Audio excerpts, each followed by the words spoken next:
সাধারণ এক ওয়েটার থেকে ভাগ্যের জোরে ব্রিজ হয়ে ওঠে মুম্বাইয়ের মটকা কিং। অর্থাৎ সে এমন এক জুয়ার ব্যবসা শুরু করে যেখানে মাটির কলসির ভেতরের নম্বর দিয়ে মানুষের ভাগ্য নির্ধারিত হতো, আর সেই সাথে ব্রিজেরও পকেট গরম হতো। তবে অতিরিক্ত টাকা তার চরিত্র বদলে দেয়। বউ বাচ্চা রেখে সে অন্য নারীর সাথে পরকীয়ায় লিপ্ত হয়। ধীরে ধীরে নিজের ভাইয়ের সাথেও তার সম্পর্কের অবনতি ঘটে। সেই সাথে তার নিজের হাতে গড়ে তোলা জুয়ার সাম্রাজ্যেও ধস নামতে শুরু হয়। শেষ পর্যন্ত মুম্বাইয়ের মটকা কিং ব্রিজের জীবনে কি ঘটেছিল আর তার এই সাম্রাজ্যেরই বা কি হয়েছিল, সেই সবই আমরা জানতে পারবো আজকের গল্প মটকা কিং এ। গল্পটা শুরু হয় 1975 সালে বোম্বে বা মুম্বাইতে, ভারতের কুখ্যাত ইমার্জেন্সি সিচুয়েশনে। সেই সময় ভারতে দাঙ্গা হাঙ্গামা খুন খারাপি লেগেই থাকতো, আর এই নিয়ে সবাই আতঙ্কে থাকতো। এর ভেতরেই আমরা একটা অ্যাম্বুলেন্স দেখতে পাই। অ্যাম্বুলেন্সের ভেতরে অক্সিজেন মাস্ক পরে রক্তে মাখামাখি অবস্থায় যে পড়ে আছে তার নাম হলো ব্রিজ ভাট্টি। তার সাথে দুজন কনস্টেবলও বসে আছে আর তাকে নিয়েই কথা বলছে। এর মধ্যে একজন বলে ব্রিজ ভাট্টির অবস্থা ভালো নয়, সেই যাত্রায় আর টিকবে না। অন্যজন বলে ব্রিজ ভাট্টির ভাগ্য সবসময়ই ভালো ছিল আর এবারও সে সব বিপদ কাটিয়ে বেরিয়ে আসবে। এই নিয়ে কনস্টেবল দুজন বাজি ধরে। দৃশ্য চলে যায় 1 বছর আগে। আমরা সহজ সরল মধ্যবিত্ত ব্রিজ ভাট্টিকে দেখতে পাই, যার পরিবারে টানা পড়ে আছে, বাড়ি ভাড়া দেওয়ার ভয় আছে। 10 তারিখ হয়ে যাওয়ার পরেও ভাড়া দিতে না পারায় বাড়িওয়ালার হুমকি ধামকির ভয় আছে। 3 বছর সৎভাবে কাজ করেও বেতন না বাড়ার কষ্ট আছে। এসব নিয়ে ব্রিজ ভাট্টি আর তার প্রেগনেন্ট স্ত্রী বারখার সংসার। এভাবেই তাদের জীবন চলছিল। তাদের সংসারে আরো আছে ব্রিজের ছোট ভাই লাচু। ব্রিজ লালজি ভাই শেঠের হয়ে কাজ করে। লালজির মূলত টেক্সটাইলের ব্যবসা, তুলা থেকে সুতো তৈরির মার্কেট একচেটিয়া লালজি ভাইয়ের কবজায়। এর সাথে লালজির জুয়ার ব্যবসাও রয়েছে। লোকজন লালজি ভাইয়ের কাছে এসে বাজিতে টাকা লাগায়, আর যে বাজিতে জিতে যায় সে দ্বিগুণ টাকা ফেরত পায়। এই বাজি যে কোনো কিছু নিয়েই হতে পারে, এমনকি নির্দিষ্ট কেউ কোনো গাড়ি করে আসবে তা নিয়েও বাজি ধরা হয়। এছাড়া তাদের বিখ্যাত বাজি জুয়া হলো তাসের কার্ডের জুয়া। এই সব কিছুরই ম্যানেজার হিসেবে ব্রিজ কাজ করে। প্রতিদিনের মতো আজও সে কাজে যায়। তবে কাজে গিয়ে ব্রিজ যখন জানতে পারে যে এখনো তার বেতন বাড়েনি, তখন তার কিছুটা মনই খারাপ হয়। তখনই সেখানে আসা একজন মহিলা। সে বাজির টাকা লাগাতে চায়। মহিলা বলে সে 50 টাকা লাগাতে চায়। আসলে 50 টাকা সেই সময়ে অনেক টাকা, এখনকার সময়ের 50,000-এরও বেশি। এত টাকা শুনে সবাই তো খুবই অবাক হয়ে যায় আর ওই মহিলার দিকে তাকায়। তারা ভাবে মহিলা হয়তো 50 পয়সার কথা বলছে, কিন্তু সে 50 টাকাই লাগাবে বলে জানায়। মহিলা এরপর তাসের বাজিতে টাকা লাগায় আর 5 নম্বর বেছে নেয়। এরপরে ব্রিজ চলে যায় তাস তুলতে। এই বাজিতে সবাই তাসের একটা একটা নাম্বার বলবে। ব্রিজ একটা তাসের কার্ড তুলবে, যে নাম্বার লেগে যাবে সে দ্বিগুণ টাকা পাবে। তবে এখানে লালজি ভাইয়ের কিছুটা চালাকি আছে। সব সময় কোনো না কোনো নাম্বার কেউ বাজি ধরে না। লালজির কথা মতো খুব চালাকির সাথে গোপনে সেই নাম্বারটা তুলে আনে ব্রিজ, যেন কাউকে টাকা দিতে না হয়। আজও সেটাই হয়। তখন এক কর্মচারী এসে জানায় 7 নম্বরে কেউ বাজি লাগায়নি। লালজি তখন ইশারায় ব্রিজকে বলে দেয় 7 নম্বর কার্ডটি তুলতে হবে। ব্রিজের হাতে তো 5 নম্বর এসেছিল, কিন্তু মালিকের কথা শুনে বাধ্য হয়ে সে 7 নম্বর কার্ড বের করে। ওদিকে ওই মহিলা তার সারা জীবনের জমানো টাকা বাজিতে হেরে যায়, আর এত টাকা একসাথে হারিয়ে সে তো তৎক্ষণাৎ জ্ঞান হারায়। এই দেখে তো হুলুস্থুল পড়ে যায়। ওই মহিলাকে ক্যান্টিনে নিয়ে ব্রিজ দ্রুত পানি খাওয়ায় আর জানতে চায় সে এত টাকা কেন বাজি ধরলো। আসলে মহিলার স্বামী বেশ অসুস্থ, তার বেশি টাকার দরকার। ব্রিজ তখন মহিলাকে নিজ থেকে কিছু টাকা দেয় আর বলে সে যেন আর কখনো এখানে টাকা না লাগায়। এখানে সব সময় দুর্নীতি হয়। সে যখন এসব কথা বলছিল, পাশে তখন বসেছিল দাগরু নামের এক লেবার। দাগরু লেবারদের সর্দার, তবে তার একটা পা বাঁকা। বাঁকা পা নিয়েও সে বড় বড় বোঝা বহন করতে পারে। ব্রিজকে দেখে তার সৎ মানুষ মনে হয়, তাই সে পরদিনই তার আর তার দলের জন্য কাজ খুঁজতে ব্রিজের কাছে যায়। ব্রিজ তাদের প্রতিদিনের লেবার হিসেবে কাজেও নিয়ে নেয়। প্রতিবন্ধী হওয়ার পরও তাকে কাজে নেয় দাগরু ব্রিজকে ধন্যবাদ জানায়, আর সে ভীষণ খুশিও হয়। সে তো তখনও জানতো না যে তাদের দুজনের ভাগ্য একই সাথে গাঁথা আছে। যাক, এরপরই দৃশ্য পরিবর্তন হয় আর আমাদেরকে একটা মৃত্যুবার্ষিকীর আয়োজন দেখানো হয়। সেখানে আমরা গুলরুখ নামের এক মেয়েকে দেখি। আজ গুলরুখের স্বামী রুসির মৃত্যুবার্ষিকী, কিন্তু এই শোক সভায় গুলরুখেরই জায়গা নেই। 1 বছর আগে রুসি দুর্ঘটনায় মারা গেলেও তার পরিবারের ধারণা গুলরুখের কারণেই তাদের ছেলে মারা গেছে। তাই গুলরুখের সাথে তারা কোনো সম্পর্ক রাখে না, তাকে কেউ পছন্দ করে না। এছাড়াও মৃত ছেলের স্ত্রীর সাথে সম্পর্ক রাখলেই তো তাকে জায়গা সম্পদের ভাগ দিতে হবে। কি দরকার এসব ঝামেলার? তাই গুলরুখ যখন তার স্বামীকে শ্রদ্ধা জানাতে আসে, তখন তার শাশুড়ি তাকে দূর দূর করে তাড়িয়ে দেয়। গুলরুখও কিচ্ছু বলে না, সে একদম চুপচাপ বেরিয়ে আসে সেখান থেকে। এরপর আমরা ব্রিজের ভাই লক্ষণ বা লাচুকে দেখতে পাই, যে তাসের আড্ডায় বসে আছে। সারাদিন ঘুমানো আর সারা রাত বাজিতে তাস পেটানোই তার কাজ। তো আজ যখন সে তাস খেলায় মশগুল ছিল, তখনই জিনু নামের কেউ একজন তার সাথে দেখা করতে চায়। জিনু নামটা শুনেই লাচু প্রচন্ড ভয় পায় আর বলে আগামীকালই সে টাকা দিয়ে দিবে। আসলে জিনু ভাইয়ের কাছ থেকে লাচু চওড়া সুদের উপর ঋণ নিয়েছে। এখন সে ওই টাকা ফেরতও দিতে পারছে না, তাই সুদের টাকা বাড়তে বাড়তে বিরাট অ্যামাউন্টে পৌঁছে গেছে। এই সব কিছু থেকে বাঁচতে লাচু পালানোর চেষ্টা করে, কিন্তু জিনু ভাই তার পেছনেই পড়ে যায়। লাচু তখন ছুটতে ছুটতে নিজের বাড়ি চলে আসে, তবে জিনুও তার পেছন পেছন তার বাড়িতে চলে আসে। ব্রিজ কিছু বোঝার আগেই দেখতে পায় তার ভাইকে কয়েকজন প্রচন্ড মারধর করছে। লাচু তখন কোনো মতো ভাইকে সবকিছু খুলে বলে। জিনু তখন ছুরি নিয়ে এগিয়ে আসে। সে বলে সে লাচুর একটা আঙুল কেটে নেবে, তবেই তার শিক্ষা হবে। ব্রিজ ভাইকে বাঁচানোর জন্য কিছু না ভেবেই তখন বলে সে দ্বিগুণ টাকা ফিরিয়ে দেবে। জিনু যেন তার ভাইকে ছেড়ে দেয়। এই কথা শুনে জিনু থমকে যায়। এরপর জিজ্ঞেস করে কবে সে টাকাটা দেবে। ব্রিজ বলে 10 দিন সময় তাকে দিতে হবে, এর মধ্যেই সে কিছু একটা করবে। এই কথা শুনেই তো বারখার লাচু চমকে যায়। 10 দিনে এত টাকা সে কি করে দেবে? লাচু 5,000 টাকা নিয়েছে, তার দ্বিগুণ তো 10,000 হয়। এত টাকা কি 10 দিনে আদৌ দেওয়া সম্ভব? এটা তো অনেক টাকা। জিনু জানায় টাকা সময় মতো না পেলে কিন্তু সে ব্রিজের আঙুল নয়, তার পুরো হাতটাই কেটে নেবে। এরপর ব্রিজ ভাইকে হাসপাতালে নিয়ে যায়। এবার সে অনেক বিরক্ত হয়েছে। লাচু বারবার এসব ভুল করে গেছে আর বিপদে পড়েছে, কিন্তু এবার তার আর সহ্য হয় না। আসলে ছোটবেলা থেকে সে শর্টকাটে টাকা কামাতে চাইতো, যার ফলাফল আজকের এই দিন। ব্রিজ তখন লাচুকে বলে এবার যদি সে না শোধরায় তাহলে তাদের পুরো পরিবারকে শেষ হতে হবে। ভাইয়ের কথা শুনে লাচু একেবারে মাথা নিচু করে রাখে, কিন্তু তাতে কি? সে কি করে টাকাটা জোগাড় করবে সেটাই হলো বড় প্রশ্ন। কারণ কথা তো দিয়ে দিয়েছে তারা, কিন্তু সেই কথা কিভাবে রাখবে সেটাই এখন চিন্তার বিষয়। দেখতে দেখতে 3 দিন কেটে যায়। ব্রিজ কোনো কুল কিনারাই করতে পারে না। এর মধ্যেই জিনু ভাই এসে বারখাকে ভয় দেখিয়ে যায়। বারখাদের পাশের ঘরের এক লোক সময় মতো টাকা দিতে পারে না, তাই তাকে ভয়ানক মারধর করে। এসব দেখে বারখা খুবই ভয় পায়। এরপর ব্রিজ বাড়ি ফিরলে সে তার কাছে জানতে চায় সে কি করে 7 দিনে এত টাকা বের করবে, কি করে দেবে তারা জিনুকে এত টাকা। এটা কি আদৌ সম্ভব? ব্রিজ পরদিন টাকা ধার চাইতে লালজি ভাইয়ের কাছে যায়। লালজি তখন ঘোড়দৌড়ের উপর বাজি লাগাতে গিয়েছিল। এই ঘোড়দৌড়ে বাজি শুধু ধনীরাই লাগাতে পারে। তো ব্রিজ যখন লালজির কাছে টাকা চায়, লালজি তাকে টাকা দিতে সম্মত তো হয়ই না, উল্টো ব্রিজকে গরিব ছোট লোক সহ নানান বাজে বাজে গালমন্দ করতে থাকে। এমনিতেই ব্রিজের মেজাজ খারাপ হয়েছিল, তাই সেও লালজিকে কথা শুনিয়ে দেয় আর চাকরি ছেড়ে দেয়। টাকারও তো দরকার, তাই সে যেতে যেতে একটা ঘোড়ার উপর বাজি লাগাতে চায়। আসার সময় একটা ঘোড়াকে দেখে সে বুঝতে পেরেছিল এই ঘোড়ার প্র্যাকটিস সবচেয়ে ভালো হয়েছে, তাই সে ওই 1 নম্বর ঘোড়াটির উপরেই বাজি লাগাতে চায়। কিন্তু এখানে শুধুমাত্র ভিআইপিরা বাজি লাগাতে পারে, তাই তাকে এক ধাক্কা দিয়ে বের করে দেওয়া হয়। বাইরে ব্রিজ তখন খুব হতাশ হয়ে বসেছিল, তার হাত কেটে রক্ত ঝরছিল। তখনই সেখানে চলে আসে গুলরুক। সে বহুদিন ঘর থেকে বের হয় না। অনেকদিন পর সে তার মন ভালো করার জন্য একটু বের হয়েছে। সেই সময় রক্তাক্ত ব্রিজকে দেখে গুলরুক এগিয়ে যায় আর সে ঠিক আছে কিনা সেটা জিজ্ঞেস করে। ব্রিজ বুঝতে পারে এই মেয়েটি অনেক ভালো মনের, তাই ব্রিজ তাকে পরামর্শ দেয় সে যেন 1 নম্বর ঘোড়াটির উপর বাজি লাগায়। গুলরুক জানায় সে বাজি খেলে না, সে এখানে বন্ধুদের সাথে দেখা করতে এসেছিল, এটাই জাস্ট। তাছাড়া তার ভাগ্য এমনিতেও খারাপ, বাজিতে সে কখনোই জেতে না। ব্রিজ বলে সে আজ বাজি লাগিয়ে দেখতে পারে, হয়তো তার ভাগ্য খুলে যাবে। গুলরুক তখন তার কথা মতো বাজি লাগায় আর দেখা যায় সত্যি সত্যি বাজি মাত হয়ে যায়। 1 নম্বর ঘোড়াটি জিতে যায়। এই দেখে তো তারা খুব খুশি। ওদিকে চাকরি হারিয়ে আরো বিপদে পড়ে ব্রিজ। জিনুর বাড়তি টাকা দূরে থাক, তার রেগুলার ইনকামও বন্ধ হয়ে গেছে। তাই এই সবকিছু নিয়ে জীবনের উপর হতাশ হয়ে যায় সে। তবে তাকে কিছু তো করতেই হবে। এখন হয় নিজেকে শেষ করে দিতে হবে, না হলে একেবারে নতুন কিছু শুরু করতে হবে। ব্রিজ তখন সেটাই করবে বলে ঠিক করে। সে বারখার কাছে যায় আর তার গয়নাগুলো কিছুদিনের জন্য ধার চায়। বারখার সাথে সাথে তা দিয়ে দেয়। সে খুব ভালো করেই জানে তার স্বামী সৎ মানুষ, সে খারাপ কিছু করবে না। এই গয়না বিক্রির টাকায় ব্রিজ নতুন ব্যবসা শুরু করে, পুরনো জুয়ার ব্যবসার নতুন রূপ। তবে এই জুয়া সম্পূর্ণ সৎ ব্যবসা। সে তার কোম্পানির নামই দেয় সততার জুয়া। কেউ এখানে 1 টাকা বাজি লাগালে জেতার পর 9 টাকা ফেরত পাবে, অর্থাৎ 9 গুণ ফেরত পাবে। সে তার সঙ্গী করে নেয় লাচু আর ডাগরুকেও। লালজির কাছে এবার এই খবর যায়, তবে সে এসব কথায় পাত্তা দেয় না, বরং বলে পতঙ্গ মরার সময় হলেই আগুনের দিকে ফিরে যায়। ব্রিজেরও মরার সময় ঘনিয়ে এসেছে। প্রথম দিনে দেখা যায় তেমন কেউ বাজি ধরে না, তবে ব্রিজ হার মানে না, সে চেষ্টা চালিয়েই যায়। ওদিকে তাদের মহল্লার মহিলারা প্রতিদিন টাকা জমায় আর মাসে একবার লটারি হয়।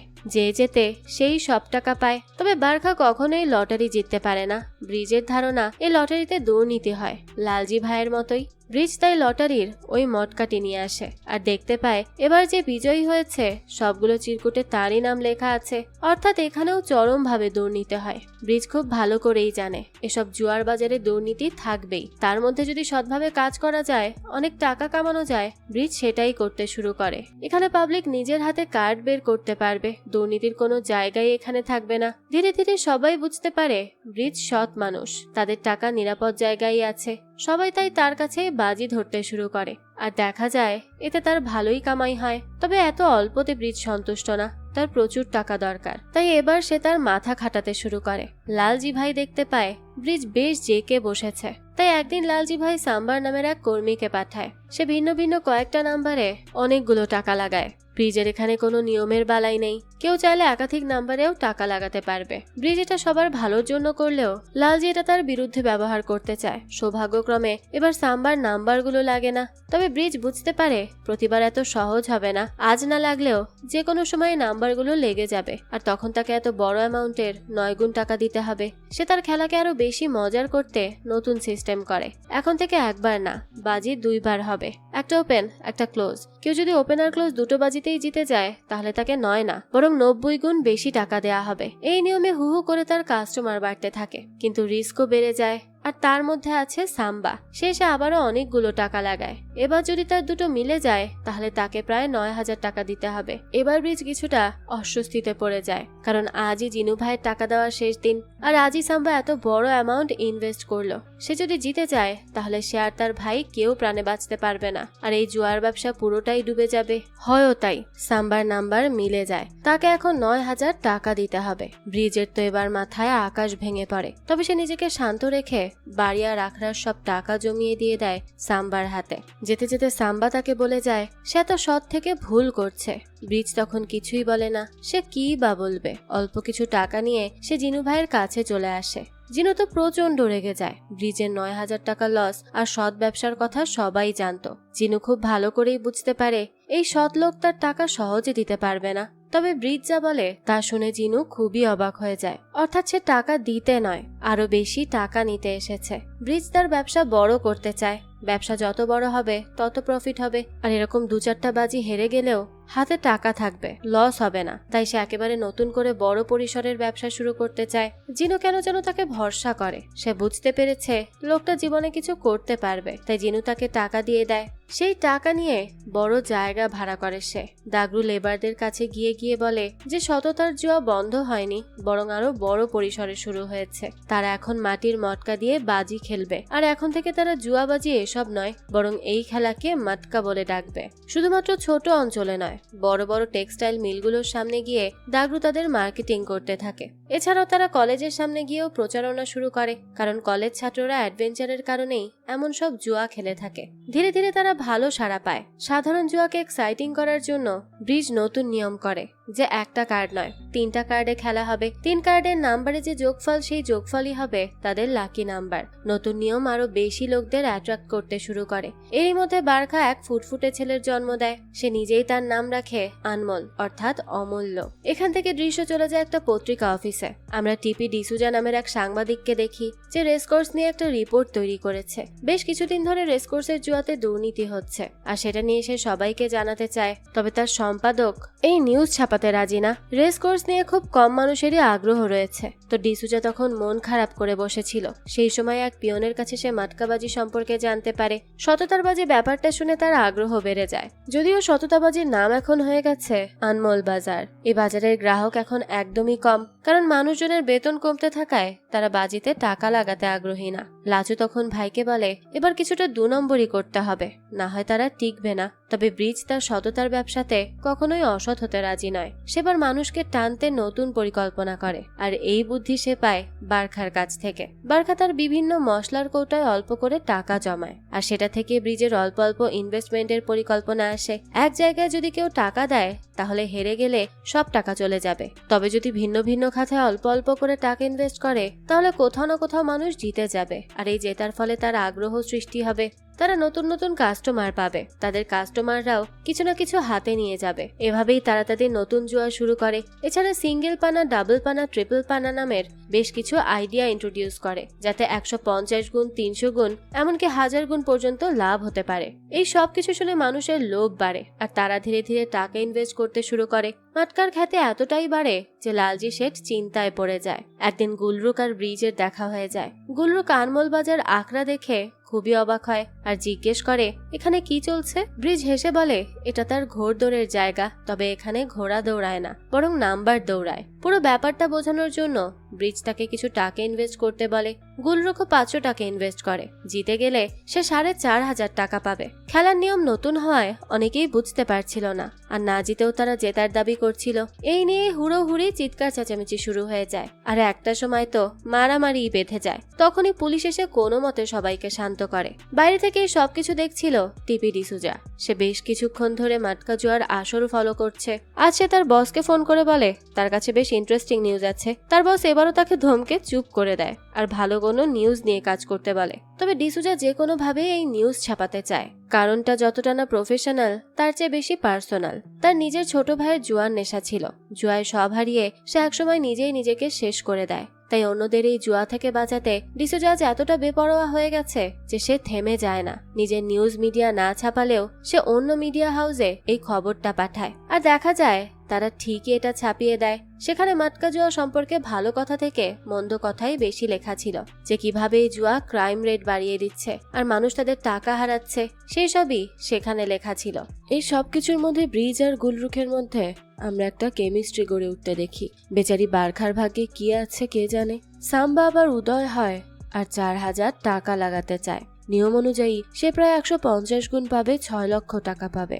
সবাই এত টাকা নিতে বেশ ইতস্তত বোধ করে, কিন্তু ব্রিজ রিস্ক নিয়েই নেয়। সাম্বা 4000 টাকা দেয়। এরপর ব্রিজ বিভিন্ন জনকে বলে তার রিস্ক পার্টনার হওয়ার জন্য, কিন্তু কেউ রাজি হয় না।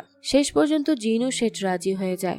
রিস্ক পার্টনার হলো, যদি সাম্বা জিতে যায় তাহলে আধা অংশ অর্থাৎ 3 লক্ষ টাকা জিনু দিবে, আর সাম্বা হারলে 4000-এর অর্ধেক সে পাবে। ডিল হয়ে যাওয়ার পর যখন ব্রিজ বাড়ি ফিরছে তখন বেশ কিছু গুন্ডা তাকে ঘিরে ধরে। লেবাররা তাদেরকে চাঁদা না দিয়ে এখন সব টাকা বাজিতে লাগাচ্ছে। সেই কারণে সব গুন্ডারা ক্ষিপ্ত হয়ে আছে। তাদেরই একজন তখন ছুরি বের করে এগিয়ে আসে। ব্রিজ ভাবে হয়তো আজই তার শেষ দিন, কিন্তু শেষ মুহূর্তে হিরোর মতো চলে আসে দাগরু আর তাকে বাঁচিয়ে নেয়। একসময় দাগরু নিজেও গুন্ডা বদমাইশি মারামারি করত, আর সেই পিতা তার এতদিনে কাজে এলো। ব্রিজ তখন দাগরুকে মন থেকে ধন্যবাদ জানায়। বাড়ি ফিরে যাওয়ার পর বারখা তার সাথে বেশ রাগারাগি করে আর ওই পত্রিকা দেখায় যেখানে তার গেম নিয়ে অনেক মন্দ কথা লেখা হয়েছে। বারখার দুঃখ এই না যে তার স্বামী জুয়ার সাথে জড়িত আছে, তার দুঃখ এই জায়গায় যে ব্রিজ কি করছে, তার ব্যবসা কেমন যাচ্ছে, সে কাদের সাথে মিশে কিছুই তাকে বলছে না। বারখা রাগ করার পরেও ব্রিজ তাকে মাটকা সম্পর্কে কিছুই বলে না। সে তার পরিবারকে এই অন্ধকার জায়গা থেকে দূরে রাখতে চায়, তবে সাথে সাথে তার ব্যবসা নিয়েও সে ভাবতে থাকে। গুলরুক তাকে বলেছিল কোনো দরকার পড়লে সে তাকে সাহায্য করতে পারে। ব্রিজ এবার গুলরুকের কাছে সেই সাহায্য খোঁজে। গুলরুক এক পার্টি আয়োজন করে আর ব্রিজ স্যুটবুট পরে সেই হাইফাই পার্টিতে চলে যায়। সে তার সাথে নিয়ে নেয় তার বিখ্যাত মটকা। ব্রিজের পরিকল্পনা হলো সে পার্টির সবাইকে গেম খেলাবে এবং এভাবে করেই হাই ক্লাস মানুষকে মটকা গেমের সাথে যুক্ত করবে। পার্টিতে গিয়ে কিন্তু ব্রিজ ভড়কে যায়। পার্টির সবাই বেশ উঁচু ক্লাসের মানুষ। আশেপাশে সব ফার্সি ভাষা আর ইংরেজি ভাষা, এদের সাথে সে মিশতে পারে না। আর তাদের সে কি বা খেলা দেখাবে? সবাই তার আর তার মাটির হাড়ির দিকে অবাক হয়ে তাকাচ্ছিল। ব্রিজ তখন বেশ অস্বস্তি বোধ করে। গুলরুক যখন তাকে স্টেজে ডাকে গেম নিয়ে কথা বলার জন্য, ততক্ষণে সে বের হয়ে চলে এসেছে। সেরপর নিজের আখড়ায় গিয়ে সেখানেই ঘুমিয়ে পড়ে। দৃশ্য চলে যায় পরের দিন। সকাল হতেই গুলরুক তার কাছে চলে আসে। ব্রিজ জানিয়ে দেয় সে তাদের সাথে কাজ করতে পারবে না। তাদের জগৎ আর ব্রিজের জগৎ অনেক আলাদা। সে ওই জগতে কখনোই মিশতে পারবে না, তার পক্ষে সম্ভব না। গুলরুক তখন তাকে জানায় সে হয়তো মিশতে পারবে না, তবে তার গেম ঠিকই মিশে গেছে। গুলরুক তখন ব্রিজকে 1 বান্ডিল টাকা দেয়। এটা দেখে তো সে খুবই অবাক হয়ে যায়। গত রাতে আসলে গুলরুক তার হয়ে কার্ড ওপেন করেছে আর এই টাকাগুলো সব কামাই করেছে। ধনীরা তো সবাই এই গেমও খুব পছন্দ করেছে আর এখন তারা আরো খেলতে চায়। তার এই গেম তো পপুলার হয়ে গেছে। এসব কথা শুনে ব্রিজ এবার ভীষণ খুশি হয়, তবে সে এখনো ওই হাইফাই মানুষদের সাথে ডিল করতে নারাজ। গোলরক্ষে ব্রিজ বলে ধনীদের সে সামলাবে আর তাদের লাভটা দুজন ভাগাভাগি করে নিবে। গুলরুখ এতে রাজি হয়ে যায়। আর এর পাশাপাশি তার একাকী জীবনে এখন করার মতো তো কিছু হলো, এটাই তার জন্য অনেক কিছু। ধনীদের সাথে কাজ করতে গিয়ে ব্রিজের মাথায় একটা বুদ্ধি আসে, যেহেতু নানান শ্রেণীর মানুষ এই গেম ভালোবাসছে, তাহলে নিশ্চয়ই নানান অঞ্চলের মানুষও ভালোবাসবে। সে শুধু মুম্বাইয়ে না, পুরো ভারতেই গেম ছড়িয়ে দিতে চায়। সে মটকা গেমের এজেন্ট আউটলেট দেওয়ার কথা ভাবে। পুরো ভারতবর্ষের বিভিন্ন জায়গায় সবাই যার যার মতো করেই গেম চালাবে, আর কিছুটা লভ্যাংশ সে পাবে। তার এই গেম এভাবে পুরো ভারতে ছড়িয়ে যাবে। এই জন্য সে নতুন কিছু টার্মও ইন্ট্রোডিউস করে, যেমন পুরো সাঙ্গাম আর আধা সাঙ্গাম। পুরো সাঙ্গামে 1 টাকার বিনিময়ে 1500 টাকা পাওয়া যাবে, অর্থাৎ 1500 গুণ। আর এই আইডিয়া দেখা যায় একেবারে আগুনের মতো ছড়াতে শুরু করে। ডিসুজা কিন্তু তখনও মটকার পিছু ছাড়ে না। সে এখনো মটকা সম্পর্কে জানতে, এসব বন্ধ করতে উঠে পড়ে লাগে। এর মধ্যেই সরকারের একজন মন্ত্রীর ইশতেহার হলো সে মদ গাঁজা জুয়ার আসর বন্ধ করবে। ডিসুজা তার কাছে চলে যায় এই মটকা গেম বন্ধ করার জন্য। মন্ত্রী প্রথমে খোঁজ নেয় ব্রিজ কোনো গ্যাংয়ের সাথে জড়িত আছে কিনা। দেখা যায় না, তেমন কিছুই না। সে একাই ব্যবসা করে আর প্রতিদিন লক্ষ লক্ষ টাকার ব্যবসা করে। এই কথা শুনে মন্ত্রী বলে ঠিক আছে, সে এবার কোনো একটা ব্যবস্থা নিবে। এরপরই মন্ত্রীর নজর আসে এই মটকা ব্যবসার ব্যাপারে। সে বেশ আগ্রহী হয়ে ওঠে আর কিভাবে এই ব্যবসা হাতিয়ে নেওয়া যায় সেটাই ভাবতে শুরু করে। অনেকেই দেখা যায় মটকার এজেন্ট হতে চায়। সমস্যা হলো ব্রিজ তার ব্যবসা সৎভাবে চালায়। এখন প্রত্যেকে সৎভাবে চালাবে কিনা এটাই সবচেয়ে বড় প্রশ্ন। জিনু ভাইও মটকার দোকান খুলতে চায়। ব্রিজ তাকে এটা দিতে চাইছিল না, কারণ তার রেকর্ড এমনিতেই ভালো না। এদিকে বারখার বাবাও একই আবদার নিয়ে আসে। ব্রিজ তাকেও না করে দেয়, কারণ তার শ্বশুর মানুষটা অসৎ আর অলস। সে ব্রিজের ব্যবসার নাম ডোবাবে, আর ব্রিজের আপন কেউ দুর্নীতি করলে সবাই ভাববে ব্রিজ তাকে দিয়ে করাচ্ছে, তাই সেটা চায় না। অপরিচিত অনেকেই আসতে থাকে এজেন্টশিপ নেয়ার জন্য। দাগরু কাউকে কাউকে বেছে নেয়। সে তাদের সবাইকে বলে দেয় দুটো জিনিস অবশ্যই লাগবে, এক টেলিফোন আর সবচেয়ে গুরুত্বপূর্ণ হলো সততা। বারখা একদিন ব্রিজের উপরের মধ্যে বেশ রেগে যায়। একে তো তার বাবাকে নিজের ব্যবসায় সে শরিক করছে না, আবার তাকে জুয়ারির স্ত্রী বলে মহল্লার মানুষরা খোঁচা দিয়েছে। ব্রিজ তখন বারখার মুখে সবকিছু শুনে তাকে তৈরি হতে বলে। তারা প্রথমে গাড়ির শোরুমে গিয়ে সবচেয়ে দামি গাড়িটা কেনে। এরপর যায় রেস কোর্সে। একদিন এই রেস কোর্স থেকে তাকে ধাক্কা দিয়ে বের করে দেওয়া হয়েছিল। আজ সেখানেই সে বাজি ধরে আর জিতেও যায়। ব্রিজ এরপর বারখাকে বলে এখানে যত ধরনের মানুষ আছে সবাই জুয়া খেলতে এসেছে। তাদের জুয়া খেলা নিয়ে তাদের কেউ কখনো খোটা দেয় না, বরং বলে জুয়া হলো ধনীদের একটা চিহ্ন। এসব শুনে বারখার মনের সব গ্লানি মুছে যায়। ওদিকে কলেজের সামনে মটকার দোকান নিয়ে বসা লাচুর পরিচয় হয় একটা মেয়ের সাথে। বাসুদা নামের সেই মেয়ের সাথে তার বেশ ভালো সম্পর্ক গড়ে ওঠে। দেখা যায় বাসুদা হলো লালজির মেয়ে। লালজি একদিন মেয়েকে নিয়ে লাচুর সাথে দেখা করতে আসে আর তার কান ভারী করে যায়। তাদের কোনো একটা ডিল হয়। সে ডিলের ফলে লাচু হিসেবে নানান ঘাপলা করতে থাকে। একদিন হিসাব করতে বসে ব্রিজ ঘাপলাগুলো দেখে বেশ অবাক হয়ে যায় আর অনেক রেগেও যায়। লাচু এরপর ভাইকে দেখেই বুঝতে পারে কোনো একটা সমস্যা হয়েছে। ব্রিজ তখন লাচুকে তার সামনে বসায় আর জিজ্ঞেস করে তার হিসেবে এত টাকা গায়েব কেন। প্রায় 3000 টাকার উপরে হিসেব মিলছে না। রিসিট একরকম, কালেকশন অন্যরকম। লাচু বলে নিশ্চয়ই হিসেব করার সময় কোনো ভুল হয়েছে। দাগরু তখন বলে ওঠে দিনের পর দিন নিশ্চয়ই হিসেবে ভুল হবে না। লাচু তখন দাগরুকে এক ধমক দিয়ে চুপ করিয়ে দেয় আর ভাইকে বলে দাগরুই নিশ্চয়ই কিছু করেছে, হিসেব করার সময় ভুল করেছে। দাগরুর মতো অশিক্ষিত লেবারকে দিয়ে হিসেব করালে তো এমনই হবে। তবে ব্রিজ লাচুর চেয়ে বেশি দাগরুকে বিশ্বাস করে। সে খুব ভালো করেই জানে তার ভাইয়ের কি স্বভাব, তাই সে লাচুকে সাবধান করে দেয়। বহুদিন পর লাচু কোনো ভালো কাজের সাথে যুক্ত আছে। ছোট লোকের মতো কোনো কাজ যেন করে সে ব্রিজের সততার উপর পানি ঢেলে না দেয়, কারণ এমনটা চলতে থাকলে সে নিজে তো শেষ হবেই হবে আর মাটকাকেও শেষ করবে। ভাইয়ের এই কথাগুলো শুনে লাচুর প্রচন্ড রাগ হয়। তার ভাই তার চেয়ে দাগরুকে বেশি বিশ্বাস করে, এ ব্যাপারটা তার মোটেও হজম হয় না। তাই লাচু কিচ্ছু না বলে সেখান থেকে উঠে চলে যায়। এরপরে সে তার ভাইকে কিছু না জানিয়ে নিজের জন্য আলাদা বাড়ি নেয়। এখন থেকে সে ভাইয়ের সাথে নয়, বরং আলাদা থাকবে। ওদিকে বারখাকে দেখা যায় সে একটা নাইট কলেজে ভর্তি হয়েছে। বাবার টাকা পয়সার সমস্যার জন্য সে নিজের বিকম ডিগ্রিটা শেষ করতে পারেনি, তাই এখন সে সেটা শেষ করতে চায়। সে তার কোনো শখই অপূর্ণ রাখতে চায় না। প্রতিদিনই সে কিছু না কিছু নতুন জিনিস কিনে বাড়িতে নিয়ে আসে। ব্যাপারটা ব্রিজের একদমই ভালো লাগে না, কারণ হঠাৎ এত কিছু করে ফেললে লোকজনের নজরে পড়বে। তো সে সব বারখাকে বলতে বলতেই নজর পড়ে যায়, আর সেটা হলো ইনকাম ট্যাক্সের নজর।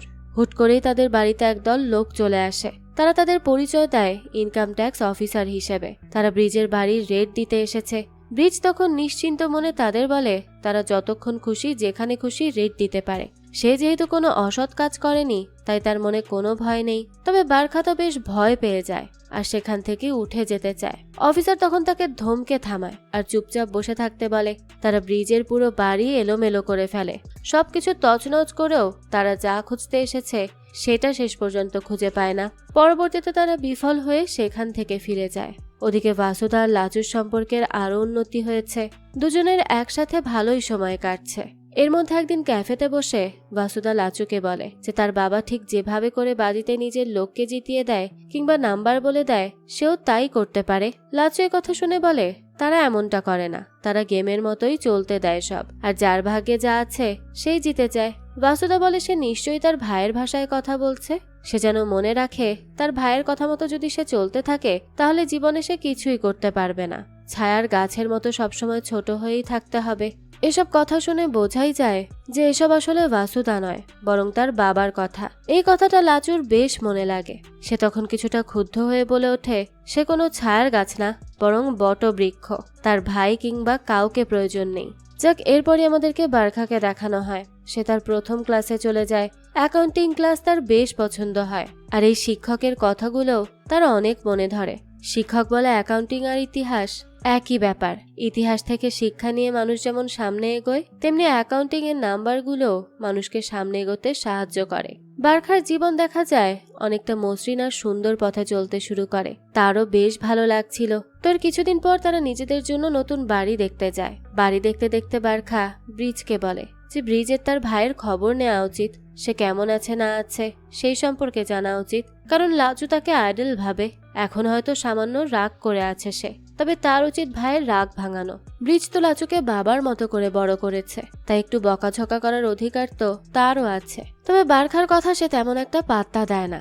একদিন তারা সেই আখড়ার সামনে বড় বিলবোর্ড দেখতে পায়। সেখানে লেখা আছে জনগণ যেন ধোঁকাবাজদের চক্করে না পড়ে, তারা যেন সরকারি লটারির বাজিতে টাকা লাগায়। এসব দেখে ব্রিজ বুঝতে পারে তার মটকার ব্যবসা সরকার নিজেদের আয়ত্তে নিতে চাইছে যেন তারা লাভবান হতে পারে। তাই সব রেইডের নাটক করছে, আর কিছু না। তারা আসলে যে কোনো ভাবে ব্রিজের ব্যবসা বন্ধ করতে চায়। ব্রিজ এই ব্যাপারে গুলরুখের সাথে কথা বলে। গুলরুখ বলে তার উচিত কেস করা। জুয়া যদি অবৈধ হয় সবার জন্য তাহলে অবৈধ হবে। ব্রিজের জন্য অবৈধ আর সরকারের জন্য বৈধ এমনটা তো হওয়া উচিত না। তবে গুলরুখ ব্রিজকে এও বলে দেয় যে সে যেন এসব নিয়ে না ভাবে। তার মাটকাকে সরকার হারাতে পারবে না আর এজন্যই তাকে দেখেই কপি করার চেষ্টা করছে। কথায় কথায় ব্রিজ জানতে পারে গতকাল গুলরুখের জন্মদিন ছিল, তাই সে গুলরুখকে সুগার কিউব খাইয়ে দিতে চায়। আর এসব করতে গিয়ে দুজন কাছাকাছি চলে আসে। তাদের মধ্যে বেশ অন্তরঙ্গ সময় কাটে। এরপরে দুজনের সম্পর্কের ভাবই পাল্টে যায়। দুজন দুজনকে চিরকুট পাঠায়, ফুল পাঠায়। একেবারে প্রেমে মজে গিয়েছিল তারা। এদিকে লটারির ব্যাপারে শুনতে পেয়ে ডিসুজা তার এক পুলিশ বন্ধুর কাছে জিজ্ঞেস করে যে লটারির ব্যাপারটা আসলে কি, সে কি জানে। পুলিশ জানায় হ্যাঁ, মাটকা সিস্টেম বন্ধ করার জন্যই সরকারকে লটারি সিস্টেম বের করতে হয়েছে। এসব জুয়া সহজেই বন্ধ করা যায় না, তার জন্য দরকার অল্টারনেট কোনো ব্যবস্থা। ডিসুজার এসব শুনে মনে হয় ব্যাপারটা একটা অপরাধ থাকতে অন্য অপরাধ করার মতো হয়ে গেল। লটারি জুয়া সবই তো একই গোয়ালের গরু।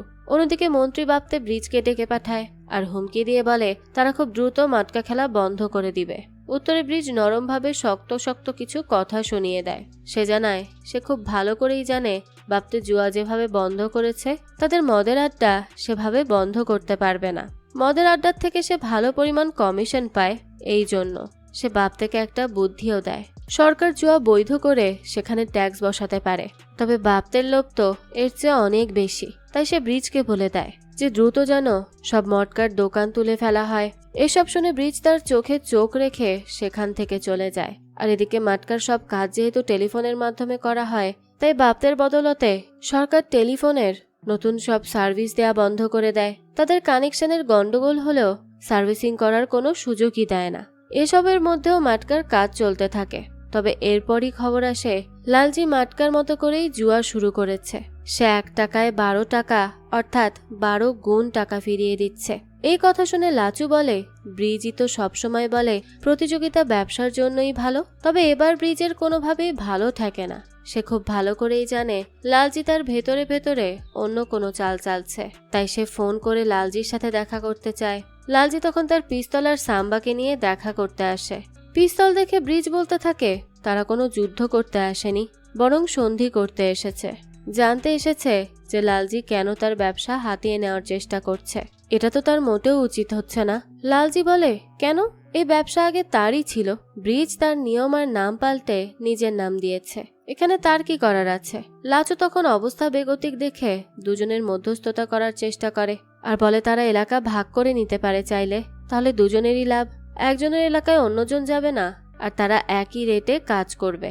কিন্তু ব্রিজ তখন লাচুকে মাঝখানেই থামিয়ে দেয় আর বলে তারা যে যে যার যার মতো কাজ করবে আর কাস্টমাররাই ঠিক করবে তারা কার কাছে যাবে। সে একাই সবকিছু করতে চায়, কারো সাথে নয়। যাক, এরপর লালজির সাথে দেখা করে ওই হোটেলের ফোন থেকেই ব্রিজ গুলরুখকে ফোন করে আর গুলরুখের স্পষ্ট কথা শুনতে পেয়ে তার বেশ ভালো লাগে। তাছাড়া তার ব্যবসায় যেহেতু টেলিফোনের অনেক বড় একটা অংশ রয়েছে, তাই সে চিন্তা করে তারও এবার এরকম একটা প্রাইভেট লাইন নিতে হবে।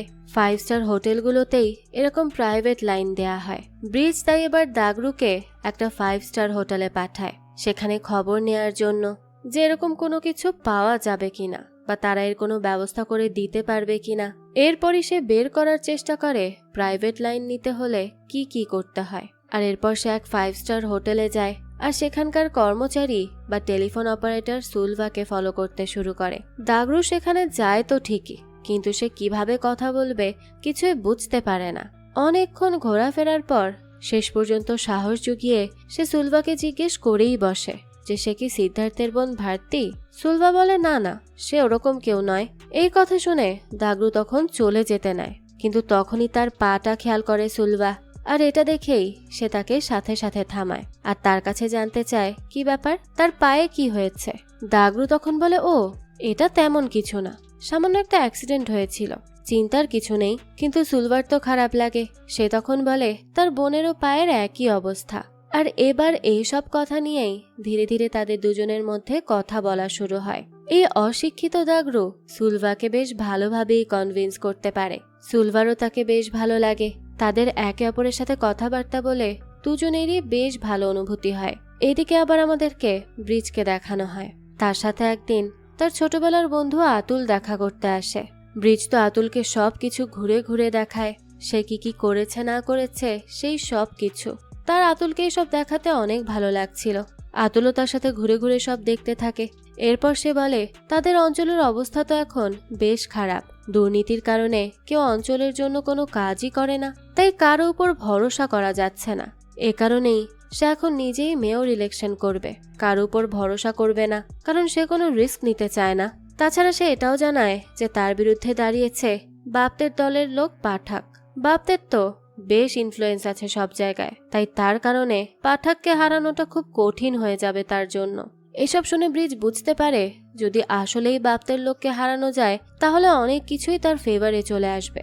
তাই সে এবার ঠিক করে নেয় সে আতুলকে ইলেকশনে পুরোপুরি সমর্থন দিবে। এছাড়াও সে ঠিক করে সরকারি লটারির ব্যাপারেও কিছু করতে হবে। তার কথা মতো মাটকার লোকেরা যারা লটারি পাচ্ছে তাদের খবর জোগাড় করে ফেলে।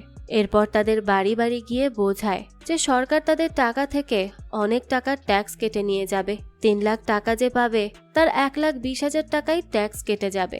অথচ বিপরীতে মাটকা টিম তারা 3 লক্ষ পুরো টাকা বিজয়ীকে দিয়ে দেয় আর লটারির টিকিট কিনে নেয়। এরপর সেই টিকিট নিয়ে তারা সরকারি অফিস থেকে টাকা তুলে আনে। এছাড়াও ব্রিজ আর এক কাণ্ড ঘটায়। বাপদের সবাই চলে যায় সে সরাসরি, আর সেখানে গিয়েই আতুলের ইলেকশনের প্রচারণা সেরে আসে। তার কথায় মুগ্ধ হয়ে হোক আর আতুলের ভালো মানুষের জন্যই হোক, আতুল এবার মেয়র ইলেকশনে ঠিকই জিতে যায়। সে তো খুব খুশি ছিল, আর এর ফলে ব্রিজের শক্তিও আরো বেড়ে যায়। এরপর ব্রিজ মাটকার যত টাকা রয়েছে সবগুলো লুকিয়ে ফেলার ব্যবস্থা করে, কারণ সে খুব ভালো করেই জানতো বাপতে কালো টাকা বলে তার টাকা জব্দ করার চেষ্টা করবে, তখন সে বিপদে পড়তে পারে। দাগরুয়ের মধ্যে আবার আরেকটা কাজ করে, নিজেরা প্রাইভেট টেলিফোন লাইন না নিয়ে সুলভার মাধ্যমে তার হোটেলের লাইন থেকেই কাজ করতে শুরু করে। দাগরু তাদের উইনিং নাম্বারগুলো সুলভাকে বলতে শুরু করে, আর সুলভা টেলিফোন এক্সচেঞ্জের মাধ্যমে মটকা পয়েন্টগুলোতে তা জানিয়ে দেয়। প্রথমে সে বেশ ভয় পায়, কিন্তু দাগরু তাকে সাহস যোগায়, আর এরপর সেই কাজও চালিয়ে যায়। ওদিকে লাচু এক লোকের টাকা মেরে খাওয়ার চেষ্টা করে, আর এতেই তো লোকটা খুব রেগে যায়। তাই সে আর কোনো দেরি না করে সাথে সাথে পুলিশে খবর দিয়ে দেয়। আর পুলিশও তখন সেখানে এসে লাচুকে ধরে নিয়ে যায় আর সোজা হাজতে ভরে দেয়। এইদিকে তো লাচুর হাজতে ভরার খবর পায় ব্রিজ। কথা শুনেই তো তার মাথা খারাপ হয়ে যায়, কারণ সে তার ছোট ভাইকে অনেক ভালোবাসে। তাই সে এক মুহূর্ত দেরি না করে সোজা চলে যায় থানায়। লাচু তো এটা দেখে খুব খুশি হয়ে যায়। সে ভাবে তার ভাই হয়তো তাকে বাঁচাতে এসেছে, কিন্তু দেখা যায় সেটা নয়। সে তো উল্টো লাচুকে অনেক কড়া কড়া কটু কথা শুনিয়ে চলে যায়। তার আসলে এতটাই রাগ হয়েছিল যে সে ভাইকে জেল থেকে বের করার কোনো ব্যবস্থাই করে না, উল্টো তাকে অনেকগুলো কথা শুনিয়ে সেখান থেকে চলে যায়।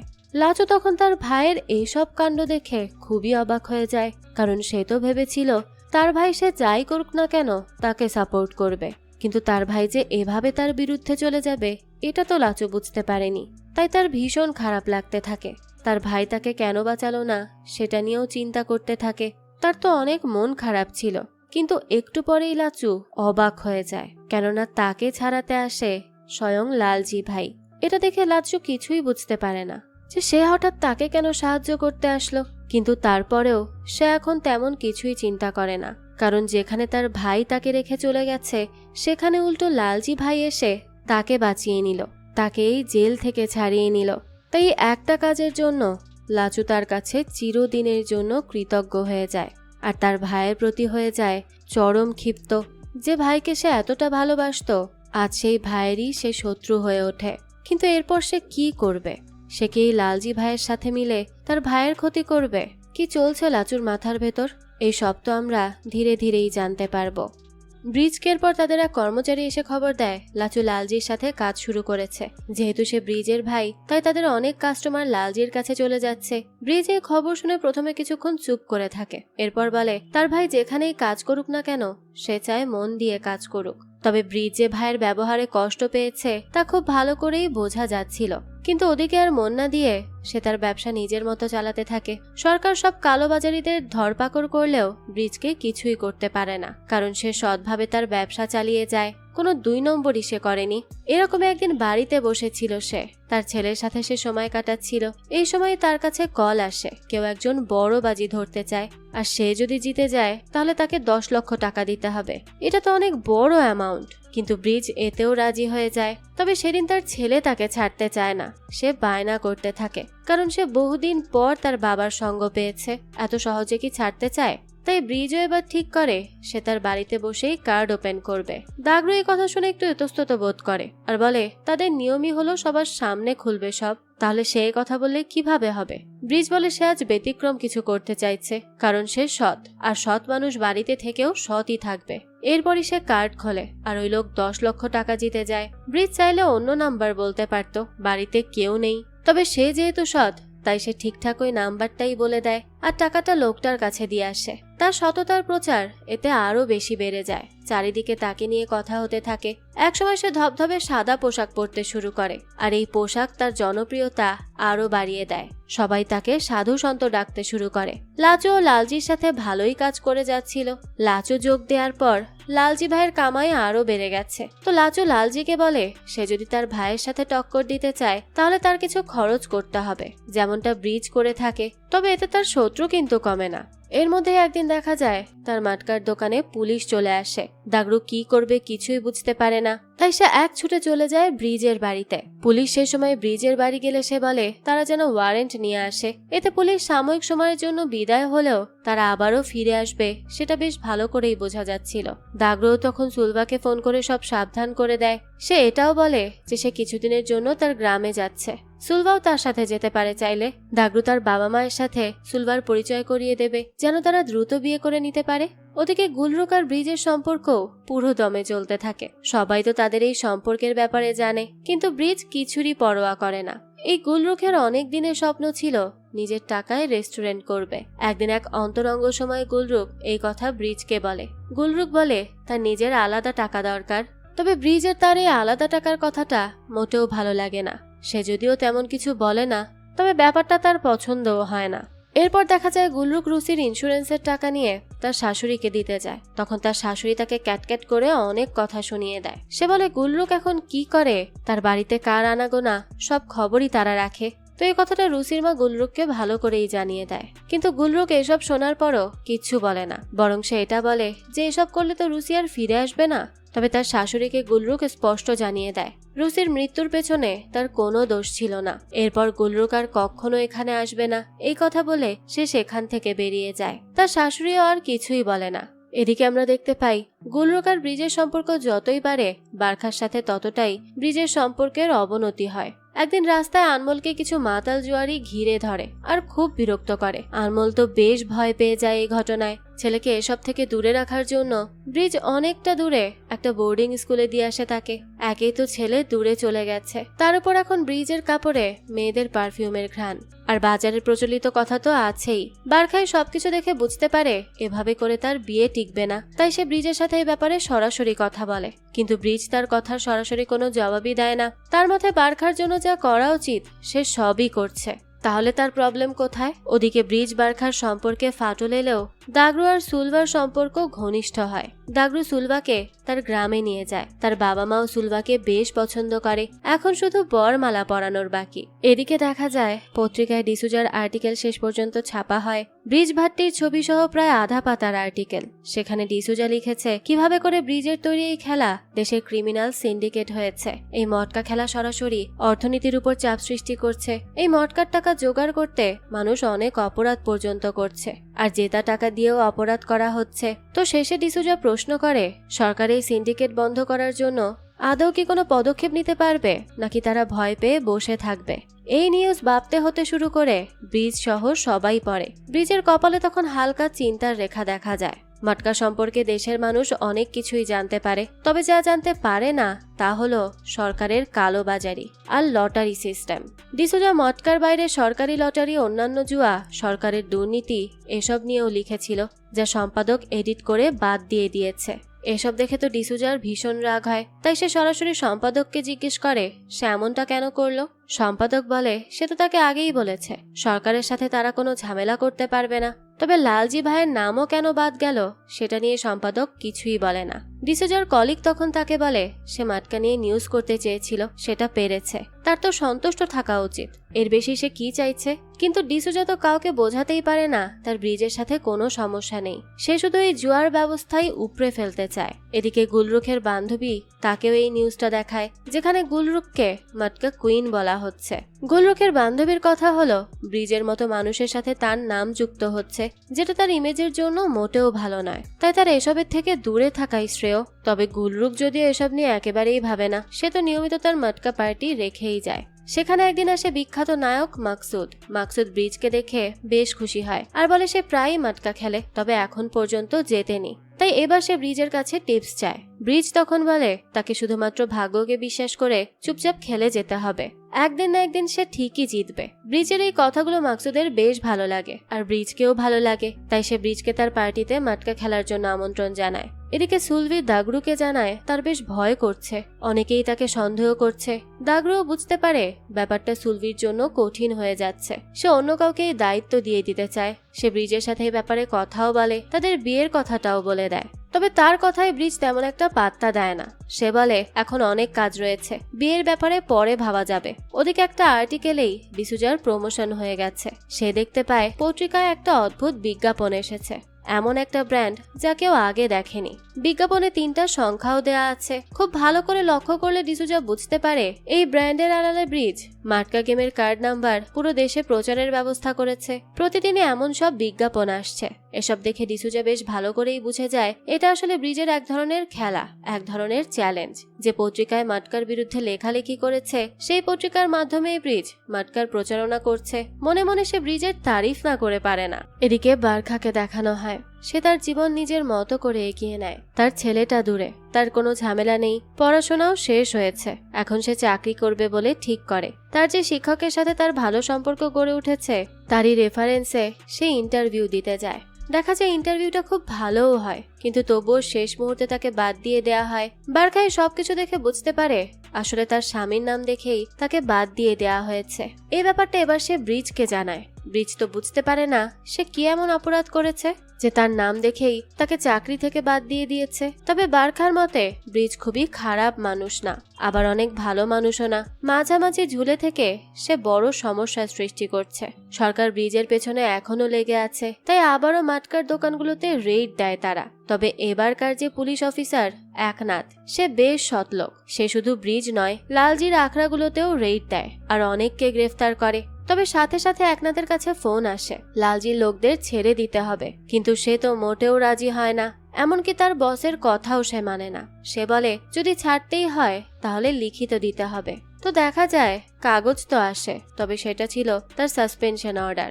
এসব দেখে একনাথ খুব ভালো করেই বুঝতে পারে যে সৎ মানুষের সাথে এমনটাই হয়। সৎভাবে আসলে কোথাওই কাজ করা সম্ভব নয়, তাহলে এরকমই পরিণাম পেতে হয়। এদিকে ব্রিজ চলে যায় মাকসুদের পার্টিতে। ফিল্ম স্টার সহ রঙিন এই পার্টি বেশ জমজমাট হয়ে ওঠে। আর মাকসুদ তো তখন ব্রিজের প্রশংসায় পঞ্চমুখ। সে বলে তার তো অনেক টাকা, সে চাইলেই সিনেমা প্রডিউস করতে পারে। পাক্কা ব্যবসায়ী ব্রিজ এতে সাথে সাথে রাজি হয়ে যায়, কারণ সিনেমা হিট হলে কিছু টাকা ঘুরে ফিরে সাদা টাকা হয়ে আসবে, আর ফ্লপ হলে সে সব হারাবে।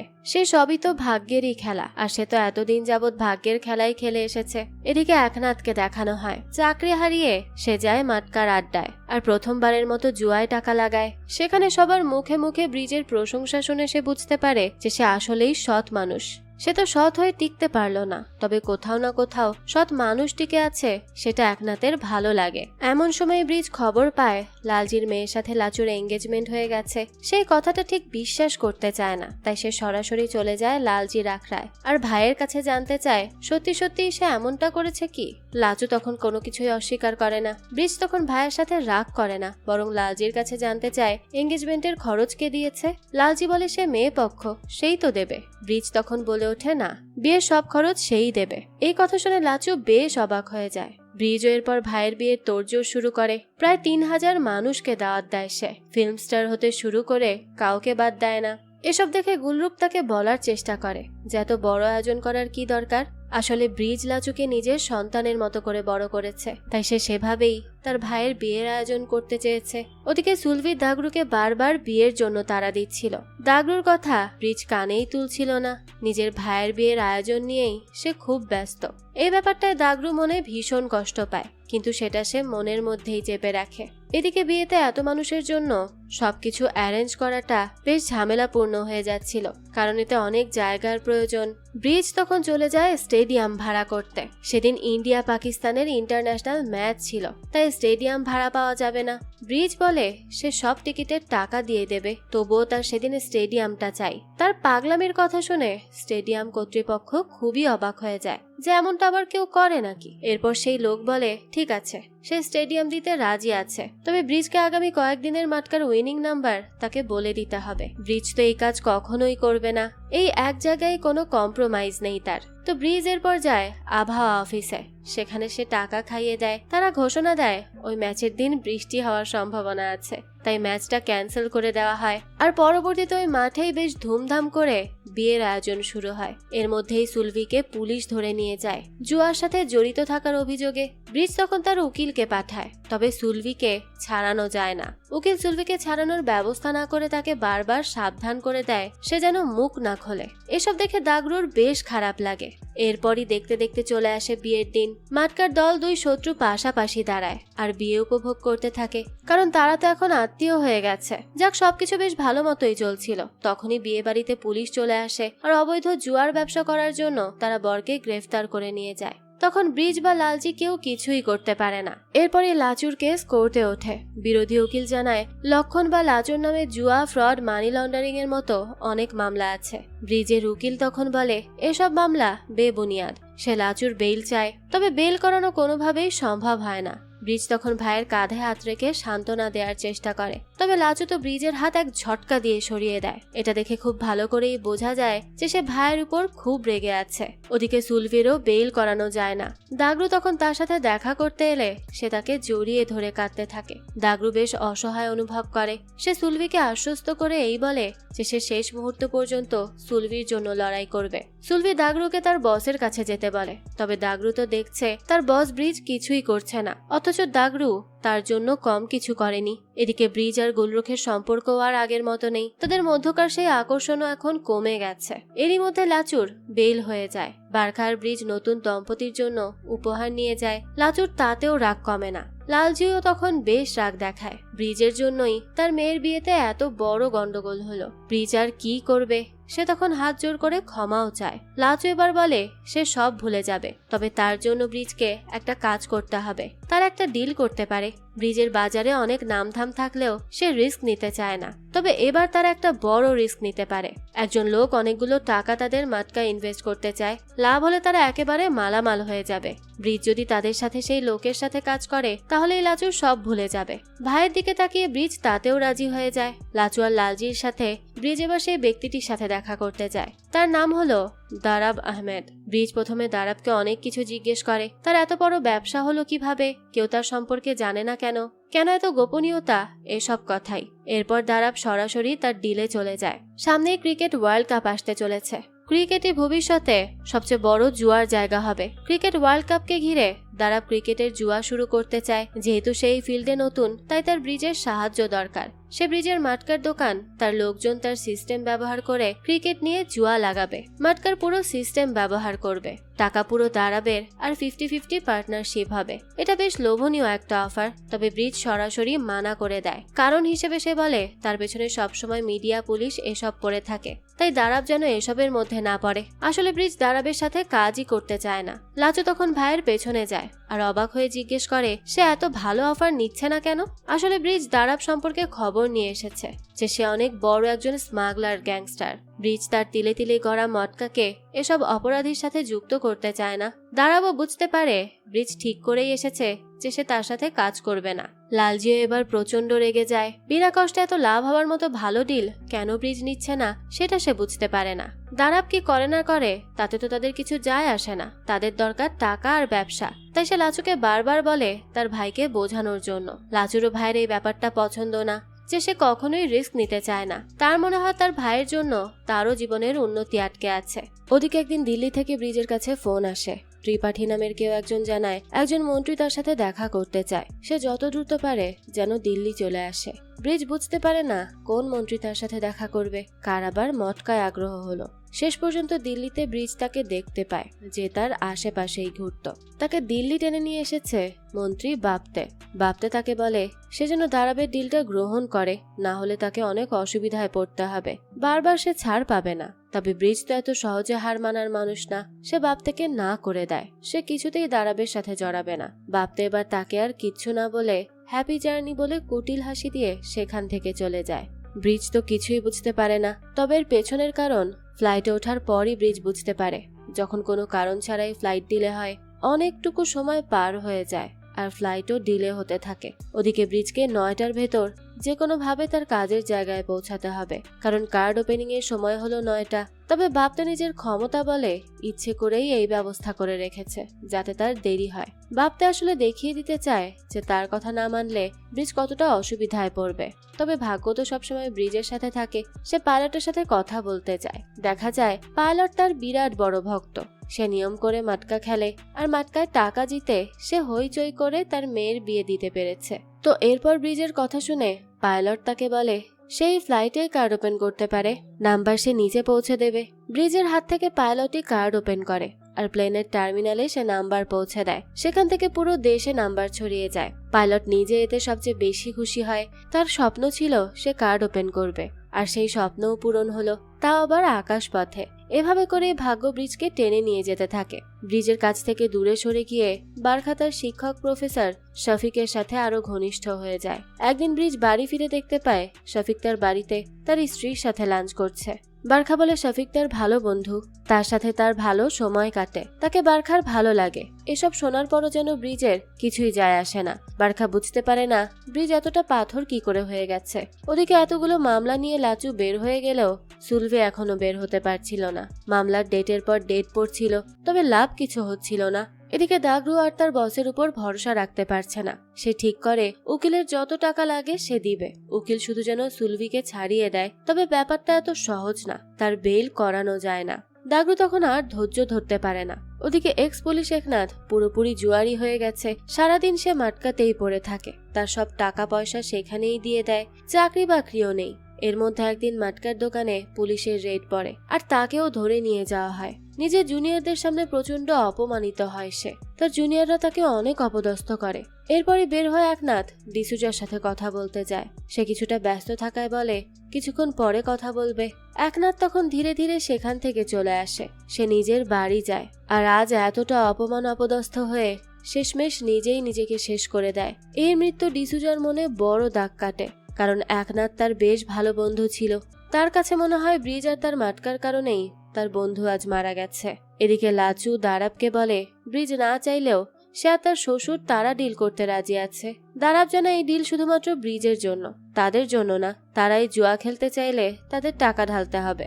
এই টাকা ছোট ছোট জায়গা থেকে শুরু করে একেবারে মন্ত্রী লেভেল পর্যন্ত সবখানে পৌঁছাবে। এভাবে সব ফিল্ড পরিষ্কার করেই তারা নতুন জুয়া শুরু করবে। ব্রিজের কাছে তখন খবর আসে যে তাদের 2 ড্রাম টাকা চুরি হয়ে গেছে। কেউ তার লোকদের বেঁধে রেখে টাকা নিয়ে গেছে। খুব কাছের মানুষ ছাড়া কেউ জানার কথা না টাকা কোথায়। তাই ব্রিজ খুব ভালো করেই বুঝতে পারে তার কাছের কেউই এই কাজটা করেছে, আর সেই কাছের মানুষটা হলো দাগরু। সে বুঝে গেছে তার এই ইমানদারি আর তার সততার কোনো মূল্য নেই। তার ভালোবাসার মানুষের জন্য সে এখন নতুন এক পথে নামে, আর সেটা হলো প্রতারণা আর প্রতিশোধের পথ। এর মধ্যেই লাচু একদিন দাগরুর সাথে দেখা করতে আসে। নানান ভনিতা করে লাচু দাগরুকে বলে আশেপাশে সব পাল্টে যাচ্ছে, শুধু তার ভাই পাল্টাচ্ছে না, তাই এখন তাদেরই পাল্টাতে হবে। লাচু, লালজি ভাই, দারাব সবাই পাল্টাবে, তাদের সাথে পাল্টাবে দাগরু। লাচু খবর নিয়েই এসেছে যে দাগরু এখন আর তেমন একটা ব্রিজের সাথে উঠবস করে না, তাই লাচু তাকে এইসব বলে। দাগরু বলে সে তো সামান্য চাকর ছিল, ব্রিজ শেঠের প্রয়োজন ছিল, কাজ করিয়েছে, এখন প্রয়োজন নেই তাই কাজ দিচ্ছে না। এমনিতেও ব্রিজ কারো কথা মতো চলার মানুষ না। লাচু তখন তাকে রাগিয়ে দেওয়ার চেষ্টা করে আর বলে এত বছর কাজ করার পরও তার ভাই দাগরুর জন্য কিছুই করলো না। কিন্তু দাগরু তো এত সহজে তার কথায় ভোলে না। সে লাচুকে বলে লাচু যা করছে ভুল করছে, দাগরু এমন কিছুই করবে না। লাচু তবুও দাগরুকে তার দলে ভেড়ার আমন্ত্রণ জানায়, তাতে তার লাভই হবে। ওদিকে ভারতের অবস্থা ধীরে ধীরে খারাপ হয়। পুরো দেশের মধ্যে সরকারের বিরুদ্ধে অসন্তোষ জেগে ওঠে। ইন্দিরা গান্ধীর বিরুদ্ধেও দুর্নীতির অভিযোগ ওঠে। জায়গায় জায়গায় মানববন্ধন, প্রতিবাদ সভা এসব হতে থাকে। এর মধ্যেই টেক্সটাইলের শ্রমিকরা শুরু করে আন্দোলন। তারা তাদের ন্যায্য দাবি করে। এসবের মাঝেই আবার গুলরুক ব্রিজকে নিয়ে যায় বোম্বের সবচেয়ে বড় টেক্সটাইল ব্যবসায়ী পেস্তনজির কাছে।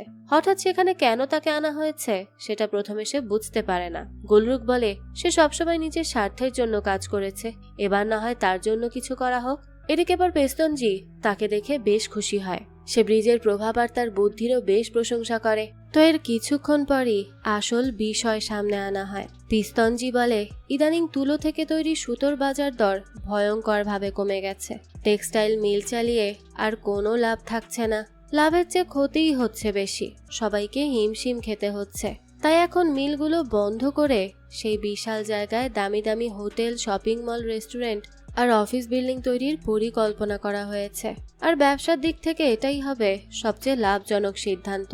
এই কথাগুলো শুনে ব্রিজের মুখে হঠাৎ চিন্তার ছাপ ফুটে ওঠে, কারণ এই মিলগুলোর সাথে হাজার হাজার শ্রমিকের জীবন জড়িয়ে আছে।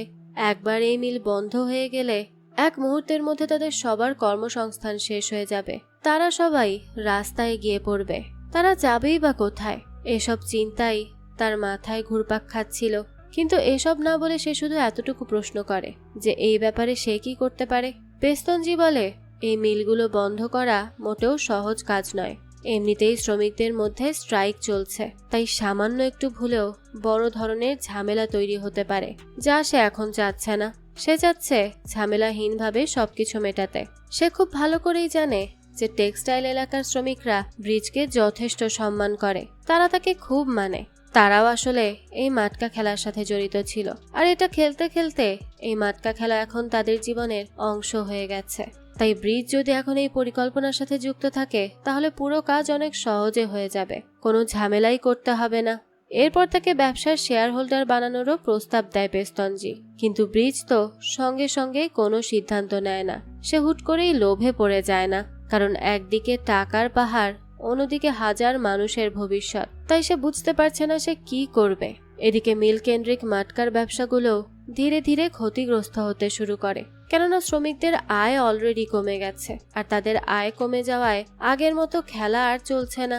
টাকাই নেই, তারা খেলতে আসবে কি করে? ফলে মাটকা দোকানদারদের পক্ষ থেকেও দ্রুত কোনো ব্যবস্থা নেওয়ার চাপ তৈরি হতে থাকে, নাহলে তারা সবাই ডুববে। তাদের ধারণা টেক্সটাইল ব্যবসার এই অস্থিরতা পুরো মাটকা বাজারকেই অনিশ্চিত করে তুলেছে। সবকিছু অনেক বেশি কেমন যেন হয়ে গেছে। যাক, এর মধ্যেই গুলরুক ব্রিজের কাছে যায় আর জানতে চায় সে কি সিদ্ধান্ত নিয়েছে। সে কি পেস্তনজির কথা মেনে নিয়েছে? ব্রিজ তো কিছু বলতে পারে না। তখন সে বলে, দেখো, পেস্তনজি যখন বলছে যে মিলের ভবিষ্যৎ নেই, তখন সত্যি সত্যি সেটাই হবে। তাই এত চিন্তা না করে তাদেরকে দ্রুত সিদ্ধান্ত নিতে হবে। এসব শুনে ব্রিজ কিছুটা রেগেই যায় আর বলে, গুলরুক তো সিদ্ধান্ত নিয়েই নিয়েছে, তাহলে আর প্রশ্ন কেন করছে খামোখা? তাকে কোনো কিছু জিজ্ঞেস না করে সে সব সিদ্ধান্ত নিয়ে নিল। গুলরুক বলে, সেও তো সবসময় নিজে নিজেই সিদ্ধান্ত নেয়, কই তখন তো সে কিছু বলে না। সে তো গুলরুককে বলার প্রয়োজনও মনে করে না, তাহলে এখন কেন এসব বলছে? ব্রিজ তখন জানিয়ে দেয়, মাটকা তার তৈরি খেলা, তার সাম্রাজ্য, তাই সে যেভাবে খুশি সেভাবেই সিদ্ধান্ত নেবে, এতে কেউ বলার কে? তখন গুলরুক তাকে মনে করিয়ে দেয় যে মিলের চেয়ে তার পার্টিগুলো থেকেই বেশি টাকা আসে, তাই সেটা যেন সে ভুলে না যায়। এরপরই দেখা যায় দুজনের মধ্যে তুমুল কথা কাটাকাটি শুরু হয়, আর একসময় এসব বাড়তে বাড়তে পরিস্থিতি এতটাই উত্তপ্ত হয়ে ওঠে যে গুলরুক প্রচন্ড রাগ করে আর কিচ্ছু না বলে সেখান থেকে উঠে যায়। সেখান থেকে বেরিয়ে যাওয়ার সময় সে স্পষ্ট করে বলে যায় যে তাকে যেন আর কখনোই সেই সব মেয়েদের মতো সে মনে না করে, যারা চার দেয়ালের ভেতর বন্দি থেকে শুধু স্বামীর কথা মতো ওঠে আর বসে। সে মোটেও সেরকম না। সে নিজের সিদ্ধান্ত নিজে নেয়, সে নিজের মতো করে চলে, কারো কথায় সে ওঠে বসে না। ব্রিজের ক্ষেত্রেও তাই। গুলরুক নিজের সিদ্ধান্ত নেওয়ার জন্য কখনোই ব্রিজের পারমিশন নেবে না, এই কথাটা যেন সে ভালো করে মাথায় গেঁথে নেয়। এদিকে ডিসুজাকে দেখানো হয় সে মৃত একনাথের স্ত্রীর কাছে যায় আর তাকে কিছু টাকা দেয়, কারণ এই মুহূর্তে তার টাকার প্রয়োজন, সেটা ডিসুজা খুব ভালো করেই জানে। কিন্তু একনাথের স্ত্রী ওই টাকাগুলো নিতে চায় না। ডিসুজা তখন বলে, এগুলো আসলে একনাথেরই টাকা। সে বেঁচে থাকতে ব্যস্ততার মধ্যে ডিসুজা এসব ফেরত দিতে ভুলে গিয়েছিল, তাই এখন সে তাকে সেই টাকাগুলো ফেরত দিতে এসেছে। আসলে সে এভাবেই তার বন্ধুর পরিবারের পাশে দাঁড়াতে চায়। তার এইসব কথা শুনে একনাথের স্ত্রী কান্নায় ভেঙে পড়ে।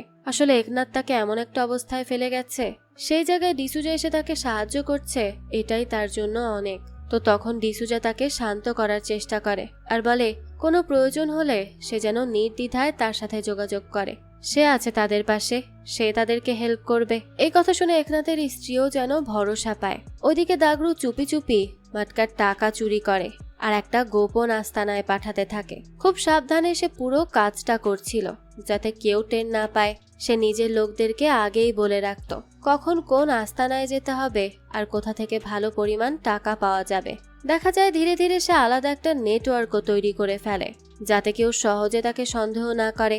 এভাবেই গোপনে সে তার কাজ চালিয়ে যায়। কিন্তু একদিন হঠাৎই সেখানে কয়েকজন লোক এসে হাজির হয়। এরা ছিল ব্রিজের লোক। তাদের দেখে দাগরু টাকাগুলো নিয়ে পালানোর চেষ্টা করে, কিন্তু সে পারে না। শেষ পর্যন্ত সে ঠিকই ধরা পড়ে যায়। এরপর আর কি, তাকে ধরে বেঁধে সরাসরি ব্রিজের সামনে নিয়ে আসা হয়। ব্রিজ তখন বলে শুরু থেকেই তার দাগরুর উপর সন্দেহ হচ্ছিল। সে বলে তার টাকার দরকার হলে সে সরাসরি তার কাছে চাইতে পারত, তাহলে তো আর এরকম চুরি করার মতো কাজ করার কোনো দরকারই পড়তো না। সে সব কেন করতে গেল? তবে দাগরুও তো চুপ থাকে না। সে উল্টো প্রশ্ন তোলে যে শুরু থেকেই সে বলছিল সুলভিকে এই লাইন থেকে সরিয়ে দিতে, কিন্তু ব্রিজ কখনো সেটা শোনেনি। আর এখন সুলভি তার জন্যই জেলখানায় পচে মরছে, অথচ তাকে ছাড়ানোর জন্য তেমন কোনো ব্যবস্থাই নেওয়া হচ্ছে না। তাহলে সে আর কি করত? দাগরুর কথার ঠিকঠাক জবাব দিতে পারে না ব্রিজ। তবুও সে তাকে বোঝানোর চেষ্টা করে যে তারা দুজন একসাথেই এই ব্যবসাটা শুরু করেছিল, তাই এখন এসব পাগলামি করার কোনো মানেই হয় না। সে যেন এসব ছেড়ে দেয়। কিন্তু দাগরু তখন ক্ষোভ নিয়ে বলে একসাথে সব শুরু করলেও ব্রিজ তাকে কখনো নিজের সমান মনে করেনি। সবসময় সে তাকে নিজের নিচেই রেখেছে। এরপর দাগরু তাকে অনেক কথা শোনায়, আর শেষ পর্যন্ত ব্রিজ জানিয়েই দেয় যে আজ থেকে তাদের সব সম্পর্ক শেষ। কিন্তু দাগরুও তো হার মানার মানুষ ছিল না। সে রাগে চিৎকার করে বলে যে এত সহজে সব শেষ হবে না, একদিন ঠিকই সে ফিরে আসবে আর ব্রিজের জীবন ধ্বংস করে দিবে। সে তাকে এত সহজে ভালো থাকতে দিবে না। এদিকে মিল শ্রমিকদের মধ্যেও ধীরে ধীরে কানা ঘোষা শুরু হয়ে যায়। সবাই বলতে থাকে ব্রিজ নাকি শেষ পর্যন্ত মালিকদের সাথেই হাত মিলিয়েছে। এই গুঞ্জন থেকে শ্রমিকদের ভেতরে অসন্তোষও বাড়তে থাকে। অনেকেই ভাবতে শুরু করে এতদিন তারা যাকে নিজেদের মানুষ মনে করেছে সেও হয়তো আজ শেষ পর্যন্ত টাকার দিকেই ঝুঁকে গেছে। তো এরপরই তারা আন্দোলন করতে থাকে। একদিন ব্রিজ নিজেই তাদের আন্দোলনের জায়গায় এসে হাজির হয়। প্রথমে সে শ্রমিকদের ধন্যবাদ জানায় এতদিন মাটকার খেলায় তার পাশে থাকার জন্য। এরপর সে জানায় অনেকদিন ধরেই মাটকার ব্যবসা খারাপ যাচ্ছে আর এই আন্দোলনের কারণে সেই ক্ষতি আরো বাড়ছে। সবাই ভেবেছিল এবার হয়তো সে আন্দোলন থামানোর কথা বলবে, কিন্তু না, হঠাৎই ব্রিজ সম্পূর্ণ উল্টো কথা বলে। সে জানায় তার যত ক্ষতিই হোক না কেন শ্রমিকরা যেন তাদের ন্যায্য পাওনার দাবি থেকে একটুও না সরে, কারণ কেউ শখ করে রোদে পুড়ে বৃষ্টিতে ভিজে আন্দোলন করে না। মানুষ তখনই রাস্তায় নামে যখন তার দেয়ালে পিঠ ঠেকে যায়। সরকার তাদের পাশে নেই, পুরো সিস্টেম তাদের বিপক্ষে দাঁড়িয়ে আছে আর মালিকরা তাদের মুখের খাবার পর্যন্ত কেড়ে নিতে চাইছে। এসবের মাঝেও অন্তত সে শ্রমিকদের পাশেই থাকবে। ব্রিজের মুখে এই কথা শুনে তার দলের লোকেরাও খুবই অবাক হয়ে যায় আর শ্রমিকদের ভেতর মুহূর্তেই উচ্ছ্বাস ছড়িয়ে পড়ে। চারপাশ তুমুল করতালিতে ভরে যায়। খুব দ্রুত পত্রিকায় পত্রিকায় ব্রিজের প্রশংসা ছাপা হতে থাকে। দেখা যায় ধীরে ধীরে সাধারণ মানুষের কাছেও সে শ্রমিকদের নায়ক হয়ে ওঠে। এদিকে এই খবর পৌঁছে যায় গুলরুখের কাছেও। সে সঙ্গে সঙ্গে ব্রিজকে কল করে আর জানতে চায় সে সব কি পাগলামি করছে। এখন সে সব শ্রমিকদের পাশে দাঁড়াচ্ছে যারা তাকে ব্যবহার করছে আর তাদের বিরুদ্ধেই যাচ্ছে। গুলরুখ রেগে গিয়ে বলে ব্রিজ সবসময় নিজের ইচ্ছা মতো কাজ করেছে, এবার সেও নিজের ইচ্ছা মতো কাজ করবে। আসলে ব্রিজের এই অবস্থান পুরো খেলাটাই বদলে দেয়। এতে সবচেয়ে বেশি ক্ষুব্ধ হয়ে ওঠে বাপ্তে। সে পেস্তনজি, লালজি আর লাচু সবাই মিলে একটা গোপন মিটিং এ বসে যে কিভাবে ব্রিজকে শায়েস্তা করা যায়। মিটিং এর এক পর্যায়ে লালজি রেগে মেগে বলে ওঠে দাঁড়াবি ব্রিজকে দেখে নিবে। এই কথা শুনে লাচু হঠাৎ থমকে যায়, কারণ দাঁড়াব মানেই তো খুন খারাপি আর রক্তপাত। নিজের ভাইয়ের বিরুদ্ধে এমন কিছু কিভাবে হতে পারে সেটা সে ভাবতেই পারছিল না। কিন্তু লালজি ঠান্ডা গলায় বলে ব্রিজ যখন আর ভাইয়ের মতো আচরণ করছে না তখন তাকে নিয়ে ভাবারও কোনো দরকার নেই। নিজের সম্পদের পাহাড়ে বসে থেকে সে তাদের ক্ষতি করছে। লাচু চাইলেও এরপর আর কিচ্ছু বলতে পারে না, শুধু চুপচাপ বসে থাকে। লালজি তখন শক্ত পথে যাওয়ার আগে অন্য পথ বেছে নেয়, সেটা হলো মিডিয়া। এদিকে ডিসুজার বস তাকে স্পষ্ট জানিয়ে দেয় যে কোনো ভাবেই হোক এইটা প্রমাণ করতেই হবে যে একনাথের আত্মহননের পেছনে মটকার ব্রিজই দায়ী, তার জন্যই এত কিছু হচ্ছে।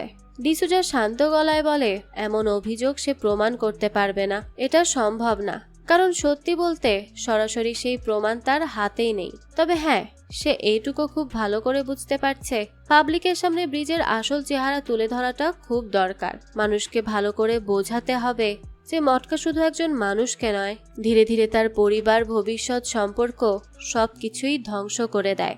একনাথ তো শুধু একটা উদাহরণ, এরকম আরো কত কত মানুষ রয়েছে। এমন হাজারো মানুষ প্রতিদিন হারিয়ে যাচ্ছে। আর এই ভাবনা থেকেই ডিসুজা নতুন করে তার কাজে নেমে পড়ে। সেবার মটকার বিরুদ্ধে আরো বড় রিপোর্ট তৈরি করতে শুরু করে। এদিকে লাচুকে দেখানো হয় সে আবারও তার ভাইকে বোঝানোর চেষ্টা করতে যায়, কিন্তু ব্রিজ তাকে বলে দেয় যে যদি মটকার পুরো সিস্টেম ভুল মানুষের হাতে চলে যায় তাহলে তারা শুধু ব্যবসা করবে না, তখন তারা পুরো দেশটাই শেষ করে দিবে। তখন লাচুর ভেতরে জমে থাকা সব ক্ষোভ বেরিয়ে আসে। সে বলে ব্রিজ কখনোই তাকে যোগ্য মনে করেনি, কখনো তাকে সমান চোখে দেখেনি, কিংবা গুরুত্বপূর্ণ কোনো সিদ্ধান্তেও সে তাকে ভরসা করেনি। সে সব সময় শুধু নিজের ইচ্ছা মতো চলেছে, তার মতোই সিদ্ধান্ত নিয়েছে আর তার সিদ্ধান্ত তার উপর চাপিয়ে দিয়েছে। শেষ পর্যন্ত রাগ আর অনেক অভিমান নিয়ে লাচু স্পষ্ট জানিয়ে দেয় যে আজ থেকে তাদের মধ্যে ভাইয়ের সম্পর্ক বলে আর কিচ্ছু নেই। এখন তাদের মধ্যে যদি কোনো সম্পর্ক থেকে থাকে তাহলে সেটা শুধু ব্যবসার সম্পর্ক, এর চেয়ে বেশি কিচ্ছু না। এদিকে ডিসুজা পরে বুঝতে পারে তার রিপোর্টের যেসব অংশে বড় বড় নাম, প্রমাণ আর রাজনৈতিক যোগসূত্র ছিল সেগুলো প্রায় সবই তার বস কেটে দিয়েছে আর শুধুমাত্র ব্রিজের নামটাই রাখা হয়েছে। তখন ডিসুজার আর বুঝতে বাকি থাকে না যে তার বসও কারো না কারো হয়ে কাজ করছে। আসল অপরাধীদের আড়াল করে শুধু ব্রিজকে সামনে আনা হয়েছে। মিডিয়ার মাধ্যমে ব্রিজকে শেষ করার পরিকল্পনা পুরোপুরি সফল না হওয়ায় এবার অন্য পথে নামার সিদ্ধান্ত নেয় তারা, আর সেই কাজের দায়িত্ব নিজের হাতে তুলে নেয় তারা।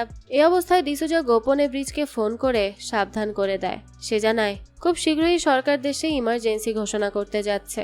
ইমার্জেন্সি একবার জারি হলে পুলিশকে প্রায় সম্পূর্ণ স্বাধীনতা দিয়ে দেওয়া হবে। তারা চাইলে কাউকে বিনা কারণে তুলে নিতে পারবে না, এমনকি মেরে ফেলতেও পারবে না। আর টার্গেটের তালিকায় ব্রিজের নামও রয়েছে, তাই তাকে সবসময় সাবধানে থাকতে হবে। এই খবর শোনার পর হঠাৎই ব্রিজের মনে বারখার কথা আসে। এখন তারা আলাদা বাড়িতে থাকে, তবে আলাদা থাকলেও কোথাও একটা অদৃশ্য সম্পর্ক যেন এখনো রয়ে গেছে তাদের ভেতর। ব্রিজ তখন আর এক মুহূর্ত দেরি না করে বারখার সাথে দেখা করতে চলে যায়। সে তার সাথে দেখা করে জানায় সে একটা সিনেমায় টাকা লগ্নি করেছে, সেই সিনেমার প্রিমিয়ার পরদিন, আর সে চায় বারখা তার সাথে যাক। এসবে কিছুটা দ্বিধা থাকলেও শেষ পর্যন্ত বারখা যেতে রাজি হয়ে যায়। এরপর প্রিমিয়ারে পৌঁছে তাদের দেখা হয়ে যায় গুলরুখের সাথে। পরিবেশটা প্রথমে কিছুটা অস্বস্তিকর হয়ে ওঠে, তবে বারখা নিজেই গুলরুখের কাছে গিয়ে নিজের পরিচয় দেয়। এরপর শান্ত গলায় মনের কিছু কথা বলে। সে স্বীকার করে শুরুতে গুলরুখের উপর তার ভীষণ হিংসে হতো, মনে হতো এই নারী তার কাছ থেকে ব্রিজকে কেড়ে নিয়ে গেছে। কিন্তু ধীরে ধীরে সেই হিংসে কমে যায়, তার জায়গায় এক অদ্ভুত অনুভূতি জন্ম নেয়। কারণ এখনো সে বুঝে উঠতে পারেনি গুলরুখের মধ্যে এমন কি আছে যা ব্রিজকে এতটা বদলে দিয়েছে। গুলরুখও শান্তভাবে উত্তর দেয়। সে বলে বারখার উচিত শুধু ব্রিজের ছায়া হয়ে না থেকে নিজের আলাদা একটা পরিচয় তৈরি করা, নিজের জন্য বাঁচা। এই কথাগুলো বারখাকে কিছুক্ষণ চুপ করিয়ে দেয়, এসব নিয়ে তাকে ভাবায়। ওদিকে প্রিমিয়ার জমে উঠেছিল। পরিচালক একে একে সবার নাম নিয়ে ধন্যবাদ জানাচ্ছিল। অভিনেতা, সঙ্গীত পরিচালক, প্রযোজনা টিম সবাইকে আলাদা করে সম্মান দেওয়া হচ্ছিল।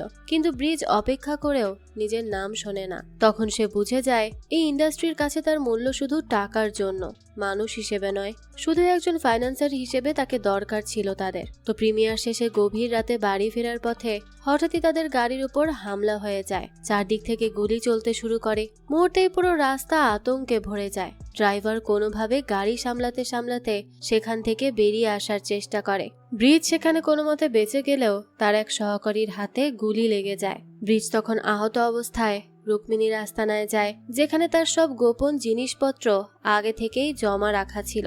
সেখানেই সে কিছুদিন বিশ্রাম নেয়। এরপরই সে ধীরে ধীরে একটু সুস্থ হয়ে ওঠে। তাই সে আর সেখানে অপেক্ষা না করে সোজা বাড়ি ফিরে আসে। এদিকে তো তখন পুরো বোম্বে শহরে বিশৃঙ্খলা ছড়িয়ে পড়েছে। চারিদিকে যত মটকার আড্ডা ছিল সেই সবগুলো একের পর এক ভেঙে দেওয়া হয়। বহু লোককে গ্রেফতার করা হয়।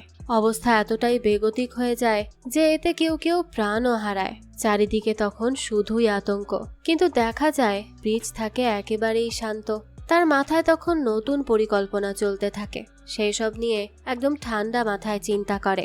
তো এরপরই একদিন সে তার ছেলের স্কুলে যায় তার ছেলের সাথে দেখা করতে, কারণ অনেক দিন তার সাথে কোনো দেখা সাক্ষাৎ নেই। তবে ব্রিজ সেখানে গেলেও তার ছেলে তো তার সাথে মোটেও দেখা করতে চায় না। তার বাবার উপর তার অনেক রাগ জমে আছে। দেখা যায় স্কুলের অন্য বাচ্চারাও তার বাবার নামে নানান ধরনের খারাপ কথা বলে। আর এই সব কিছু শুনে ছেলেটার ভীষণ খারাপ লাগে। তার তো মনটা একেবারে ভেঙে যায়। তাই সে তার বাবার সাথে দেখাই করতে চায় না, কথা তো দূরের কথা।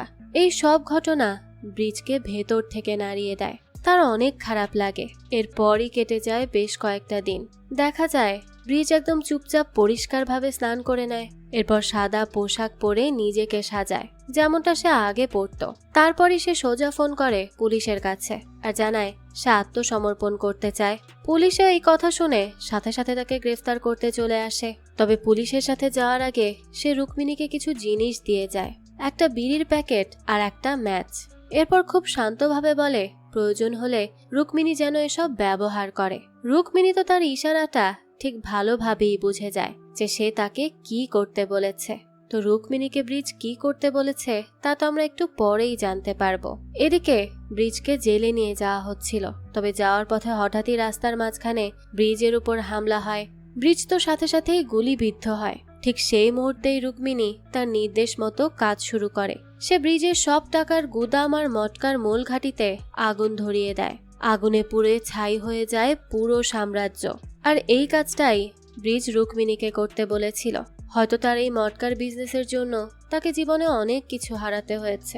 এ কারণেই হয়তো সেই সবকিছুকে চিরতরে শেষ করে দিতে চেয়েছে। আর এভাবেই হয়তো শেষ হয় মটকার গল্প। হয়তো ব্রিজ ফিরে আসতে পারলে নতুন কোনো ইতিহাস লিখত, না পারলে এটিই হয়ে থাকবে তার শেষ অধ্যায়, যেখানে ক্ষমতা, জুয়ার, ভাগ্যের খেলা শেষ পর্যন্ত আগুনেই শেষ হয়ে যায়। যাক, এই তো ছিল আজকের গল্প। এর মাধ্যমে আমরা এটাই বুঝতে পারি, জুয়া আসলে কখনোই কোনোদিন ভালো কিছু নিয়ে আসতে পারে না, তাই এর থেকে যথাসম্ভব দূরে থাকাই শ্রেয়। তো আজকের এই গল্পটা আপনাদের কাছে কেমন লেগেছে সেটা অবশ্যই আমাদেরকে কমেন্ট করে জানাবেন। যদি এতটুকু ভালো লেগে থাকে তাহলে একটি লাইক দিয়ে যাবেন। আর হ্যাঁ, আমাদের এই চ্যানেলে কিন্তু প্রতিনিয়তই নতুন নতুন ভিডিও আপলোড করা হয়। সেই সব ভিডিওর আপডেট পেতে আমাদের চ্যানেলটিকে সাবস্ক্রাইব করে বেল আইকনে অল দিয়ে রাখতে কিন্তু ভুলবেন না। আর একটা কথা, আমাদের সকল ভিডিওর আপডেট পেতে জয়েন করতে পারেন আমাদের হোয়াটসঅ্যাপ চ্যানেলে, লিংক ডেসক্রিপশন বক্সেই দেয়া আছে। আজকে তাহলে এই পর্যন্তই, আবারও হাজির হব নতুন কোনো ভিডিও নিয়ে। সেই পর্যন্ত সবাই ভালো থাকবেন আর আমাদের চ্যানেলের সাথেই থাকবেন। ধন্যবাদ।